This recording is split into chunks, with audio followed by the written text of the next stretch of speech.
Musa, per què vas començar a entrenar i en quin estat físic estaves abans? La meva condició física abans de començar a entrenar em vaig tornar un noi que era superprim i no m'agradava gens perquè no tenia molta musculatura i ara que estic entrenant, porto gairebé un any i mig entrenant, doncs em sento molt més a gust amb el físic que tinc ara mateix. A més de l'entrenament, hi ha hagut altres factors com l'alimentació que t'han ajudat en aquest canvi? Sí, jo crec que l'alimentació és un pilar molt important en un canvi físic, perquè si entrenes però no t'alimentes bé et costarà molt arribar als teus objectius. Quines sensacions tens quan mires enrere i veus el canvi que has aconseguit?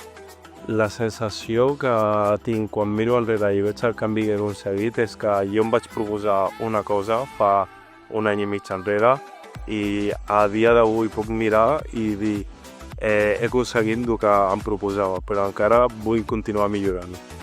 Quin consell donaries a algú que vol fer un canvi físic com el que tu has fet? El consell que jo donaria a alguna persona que volgués fer un canvi físic com el que jo estic fent és que tingui clar el que vol aconseguir i tingui paciència i no es rendeixi.